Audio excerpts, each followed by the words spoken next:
칼 마르크스는 19세기와 20세기 세계사의 진행에 가장 큰 영향을 끼친 인물들 중 하나입니다. 마르크스의 사상이 옳다고 생각하는 이들이 있고, 마르크스의 사상이 말도 안 된다고 생각하는 이들도 있으며, 보다 중립적으로 학문적인 관점에서 마르크스의 사상에 접근하는 이들도 있습니다. 그러나 마르크스에 대해 어떻게 생각하든 마르크스를 빼놓고는 마르크스 이후의 역사를 온전히 이해할 수 없는 것은 자명합니다. 그러나 마르크스의 사상 못지않게 마르크스의 생애 역시 마르크스를 이해하는 데 중요합니다. 위대한 철학자나 사상가들을 접할 때 그들의 사상이 처음부터 완성되어 있을 것이라고 짐작하기 쉽지만, 실제로는 그들 역시 일상적으로 맞부딪히는 삶 속에서 자신들의 사상을 점차 발전시켜 나간 일반적인 인간들이었기 때문입니다. 따라서 이번 영상에서는 마르크스의 생애에 대해 다뤄보고자 합니다. 칼 마르크스는 1815년 5월 5일, 오늘날의 독일 서부에 위치한 트리어에서 태어났습니다. 유대인인 아버지 하인리와 어머니인 헨리에테는 셋째 자식으로 태어난 칼 마르크스 이후에도 6명의 자식을 더 낳았습니다. 당시 트리어는 프로이센의 영토에 속했는데, 변호사였던 아버지 하인리는 이곳에서 비교적 부유하게 살면서 사람들의 존경도 받는 위치에 올라섰습니다. 한편 사람들은 유대인 출신이었다는 점이 마르크스의 이후 생애나 활동에 어떠한 영향을 끼쳤는지에 관해서 오늘날에 이르기까지 끝없이 추측하고 논의하고 있지만, 마르크스 자신은 이에 대해서 별다른 관심이 없었던 것처럼 보였습니다. 마르크스는 1830년 우리의 인문계 중고등학교와 유사한 김나지움에 입학했고, 1835년 우수하기는 하지만 아주 뛰어나지는 않은 성적으로 김나지움을 졸업합니다. 김나지움을 졸업한 마르크스는 1836년 어린 시절부터 알고 지내던 예니 폰 베스트팔렌과 사랑에 빠진 후 약혼을 하게 됩니다. 이때 마르크스는 아직 18살이었고 예니 폰 베스트팔렌은 그보다 4살이 많았고, 부모도 마르크스 쪽보다 더 상류층 출신이었습니다. 이때까지만 해도 여자가 나이가 더 많은 결혼은 흔하지 않았기 때문에 예니의 부모는 처음에는 마르크스와의 약혼에 대해서 부정적이었다고 전해집니다. 그러나 예니의 아버지는 마르크스와 만나서 이야기를 나눈 후 곧 마르크스에게 호감을 느꼈고, 그와 많은 이야기를 나눴습니다. 이는 예니의 아버지가 원래부터 사회 문제에 관심을 많이 가지고 있었기 때문이기도 했는데, 마르크스는 훗날 자신이 예니의 아버지로부터 생시몬과 같은 사회주의 이론가들에 대해 처음으로 배웠다고 말하기도 했습니다. 그러니까 예니의 아버지는 마르크스에게 단순한 장인어른 이상의 영향을 끼쳤던 인물이었던 셈입니다. 한편 김나지움을 졸업한 이후 마르크스는 변호사였던 아버지의 권유대로 본 대학에서 법학을 공부하기 시작합니다. 그러나 마르크스는 법학 수업만 듣는 것이 아니라 고전 문헌학, 역사, 미술사 등의 수업을 들으며 폭넓은 공부를 했습니다. 술에 만취해 밤중에 고성방가를 했다가 하루 동안 학생 감옥에 갇힌 일화는 이후 역사에 영원히 남게 될 마르크스 역시 이 시절에는 평범한 대학생들과 별반 다를 바 없는 대학 생활을 했다는 것을 보여줍니다. 1836년에는 본에서 베를린으로 대학을 옮겨 공부를 계속했고, 1839년부터는 박사 논문을 준비하기 시작합니다. 이때 마르크스는 지금까지 공부했던 본이나 베를린이 아닌 예나 대학의 박사학위 논문을 제출하는데, 이는 마르크스의 주변 인물들에게는 놀랄만한 일이었습니다. 후대의 사람들은 마르크스가 프로이센의 중심지인 베를린의 보수성에 불만을 가지고 대학을 옮겼을 것이라고 추측했지만, 이때까지만 해도 마르크스는 정치적으로 급진적이지 않았고 베를린에 대해 정치적으로 불만을 가졌다는 기록도 존재하지 않습니다. 때문에 역사학자들은 마르크스가 대학을 옮긴 이유를 베를린에 대한 불만이 아니라 예나에서 찾습니다. 예나 대학은 당시까지만 해도 독토 파브릭, 박사 공장이라 불리며 좋지 않은 평판을 가지고 있었기 때문입니다.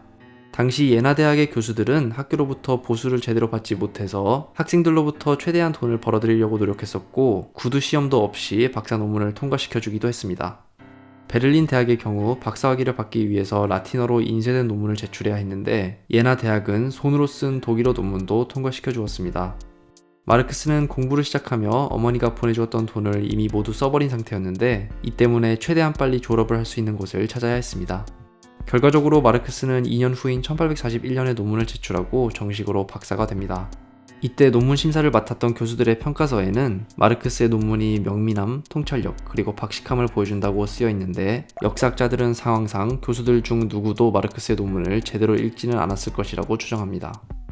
박사가 된 마르크스는 졸업 직후까지만 해도 학자로서의 삶을 이어나갈 생각으로 본으로 돌아왔지만 곧 이 희망을 접어야 했습니다. 예나에서 받은 박사학위가 제대로 인정받지 못하고 있었을 뿐만 아니라 대학생 시절부터 자신을 도와주고 후원해줬던 본의 교수가 프로이센으로부터 정치적인 이유로 탄압을 당하고 물러나야 했기 때문입니다.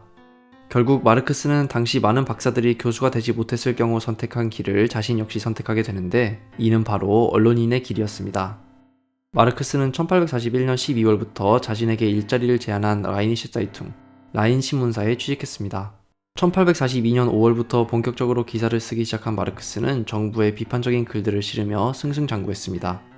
역사적으로 수많은 사람들을 매료시킨 글솜씨에서 짐작해볼 수 있듯이 마르크스가 기사를 게재하면서 구독자 수도 900명에서 순식간에 3,400명으로 늘어났고, 마르크스는 몇 달 후인 10월에는 편집의 총책임을 맡게 되었습니다.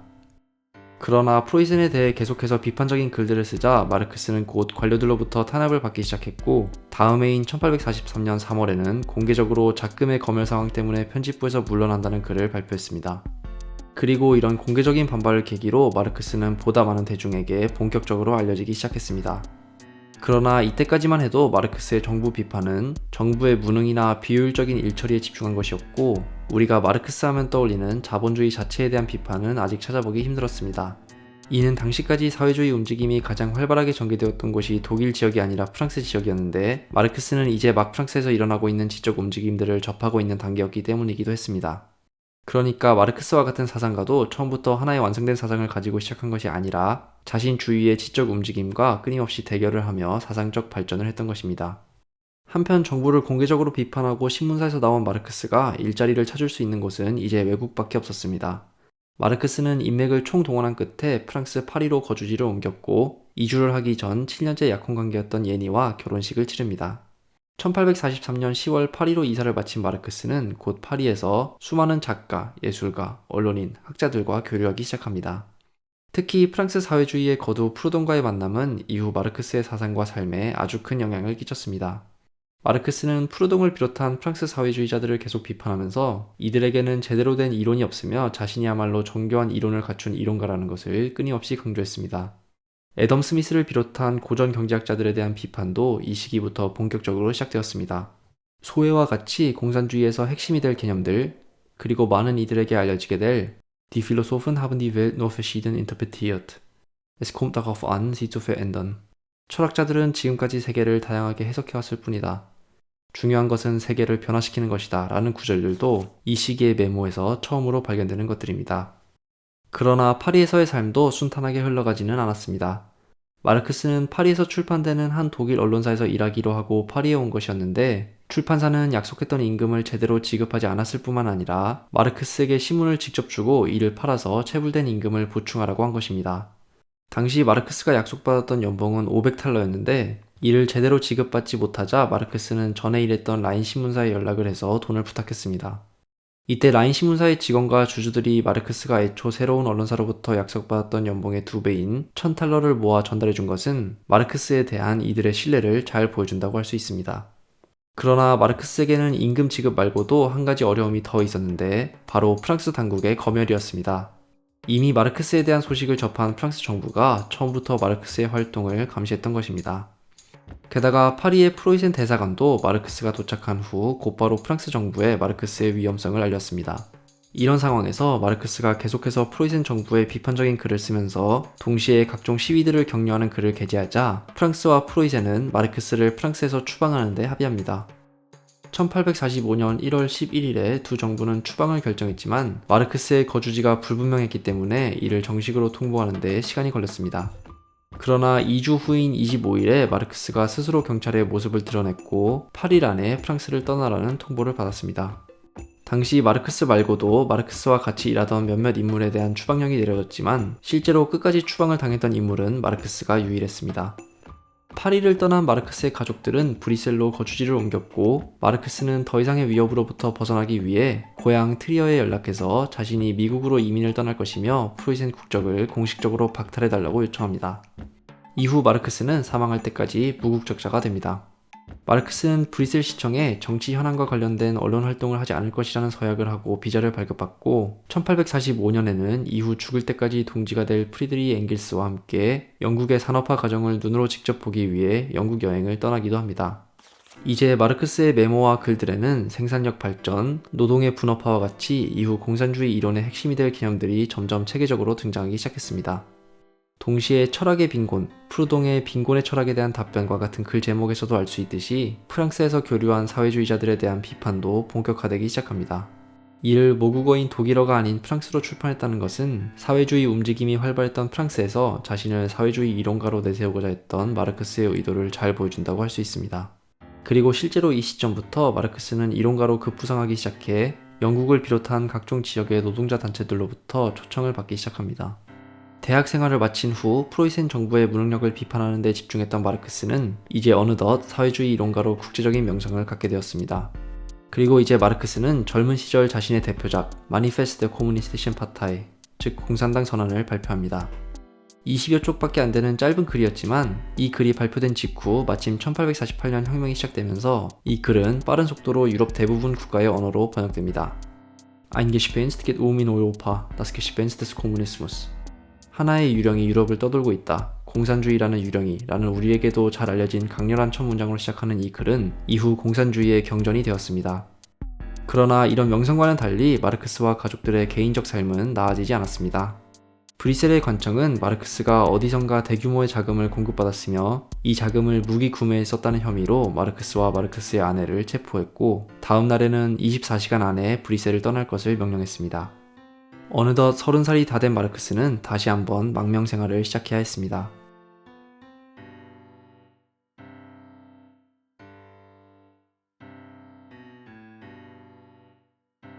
So gut wie jeder schreiben und lesen lernt, muss jeder schreiben und lesen dürfen. Der Mensch mag die Religion mag nicht den Menschen. Die Kritik der Religion ist die Voraussetzung aller Kritik. Wie die Philosophie im Proletariat ihre materiellen, so findet das Proletariat in der Philosophie seine geistigen Waffen. Der Mensch ist denselben Gesetzen unterworfen wie die Natur. Markt und Freiheit sind identisch. Die Philosophen haben die Welt nur verschieden interpretiert. Es kommt darauf an, sie zu verändern. Nicht das Bewusstsein bestimmt das Leben, sondern das Leben bestimmt das Bewusstsein. Der Konsument ist nicht freier als der Produzent. Es gibt keine politische Bewegung, die nicht gleichzeitig auch eine gesellschaftliche wäre. Wie die Ökonomen die wissenschaftlichen Vertreter der Bourgeoisklasse sind, so sind die Sozialisten und Kommunisten die Theoretiker der Klasse des Proletariats. Die Geschichte aller bisherigen Gesellschaft ist die Geschichte von Klassenkämpfen. Die moderne Staatsgewalt ist nur ein Ausschuss, der die gemeinschaftlichen Geschäfte der ganzen Bourgeoisklasse verwaltet. Die herrschenden Ideen einer Zeit waren stets nur die Ideen der herrschenden Klasse. Die Arbeiter haben kein Vaterland.